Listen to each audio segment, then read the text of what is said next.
Mathematics 9th class की book में से जो यूनिट नंबर 3 है उसका एक इंतहाई अहम क्वेश्चन समझते हैं और ये वो क्वेश्चन है जो बोर्ड इम्तिहान में भी पूछा गया है। तो ये इस तरीके से लिखा है, if log 3 is equal to 0.4771 and log 5 is equal to 0.6990 then find the value of log 45। यानी कि log 3 और log 5 की वैल्यू क्वेश्चन में गिवन है और वो ये कह रहे हैं कि log 45 की जो वैल्यू है वो आपने फाइंड करनी है। तो इसको आप किस तरीके से सॉल्व करेंगे, इसको एक दफ़ा दोबारा लिखें कि log 45, तो इधर हम लिखेंगे इज़ इक्वल टू log। अब 45 की जगह पर आपने कुछ इस तरीके से लिखना है कि सबसे पहले 45 आप देखें किस किस टेबल के ऊपर जाता है। यानी कि 5 9 ज़ार क्या होता है 45, फिर ये 9 जो 3 के टेबल पर आता है, 3 3 ज़ार 9 और 3 1 ज़ार 3। तो ये जो नंबर लिखे हुए हैं इस साइड पर 5 3 3, इसको अगर हम मल्टीप्लाई करें तो ये 45 बनता है। यानी कि 45 बराबर होता है 5 मल्टीप्लाई 3 मल्टीप्लाई 3। तो इसको हम यूँ लिख सकते हैं 5 मल्टीप्लाई 3 की पावर 2। यानी कि ये 3 2 टाइम्स लिखा हुआ है, इस वजह से इसको हम 3 की पावर 2 लिखेंगे और ये साथ क्या लिखा हुआ है 5, तो 5 हमने शुरू में लिखा। अब आपकी मर्ज़ी है, बेशक 5 को पहले लिखें या बाद में लिखें। तो 3 की पावर 2 मैं पहले लिख लेता हूँ और 5 को बाद में लिख लेता हूँ, ये आपकी मर्ज़ी है। जिस तरह मर्ज़ी इसको आप लिख लें, दोनों तरीक़ों से ये क्वेश्चन ठीक होगा, गलत नहीं होगा।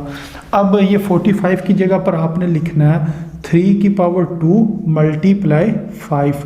अब ये log का जो सबसे पहला कानून है उसके मुताबिक ये है कि अगर दो रकमें ज़रब हो रही हों या मल्टीप्लाई हो रही हों तो उसको अगर हम तब्दील करें तो मल्टीप्लाई तब्दील होता है प्लस में, और जो log होता है वो दोनों टर्म्स के साथ आ जाता है। तो इसको हम यूँ लिखेंगे log 3 की पावर 2, यानी कि log को हमने पहली रकम के साथ लिखा, फिर मल्टीप्लाई की जगह पर क्या लिखा प्लस, और फिर log को दूसरी जो रकम है या टर्म है उसके साथ आपने लिख लेना है।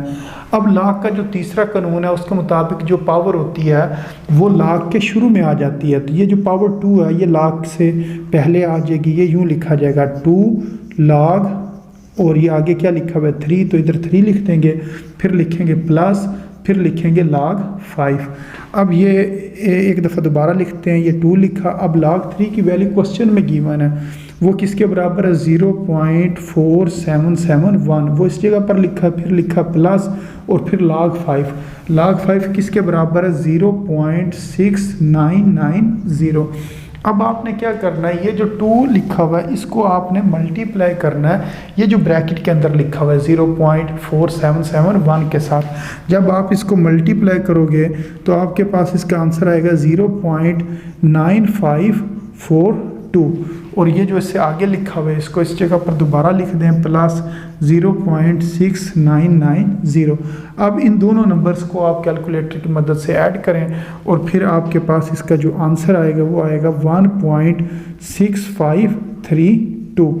तो ये इसका आंसर आपने निकाल लिया। ये किसका आंसर है, log 45 का ये आंसर है। तो इस तरीके से इस क्वेश्चन ने सॉल्व होना था। तो उम्मीद है आपको इस क्वेश्चन की भी समझ आ गई होगी। तो अपनी दुआओं में याद रखें। अस्सलामु अलैकुम वरहमतुल्लाहि वबरकातुहू।